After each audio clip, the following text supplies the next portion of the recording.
నమస్కారం మేడం గారు. మేము ఒక 20 సెంట్లలో ఒక 12 బెడ్లు దాకా వచ్చింది మేడం. 20 సెంట్లు. 4 అడుగులు బెడ్ మేడం. ఒక అడుగేమో కాలాపల్లి పెట్టాము. అటు నుంచి చూస్తే ఒక 2 అడుగులు, ఇటు నుంచి చూస్తే 2 అడుగులు అందడానికి, కలుపు తీసుకోవడానికి కానీ ఏదైనా మొక్కలు నాటుకోవడానికి అవకాశం ఉండేటట్టుగా 4 అడుగులు తీసుకున్నామండి.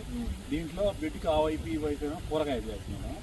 వంగ, అటు పక్కేమో పచ్చిమిర్చి, ఇటేమో పచ్చిమిర్చి, ఇటు టమాటా, అట్లా చిక్కుడు, బెండ, అట్లా బెడ్కి దరివైపు వేసుకున్నాం మేడం అండి. మధ్యలో పురుగులు కాకసిందిగా బంతి మొక్కలు వేసుకున్నాం మేడం అండి, ఒక 20 మొక్కల దాకా.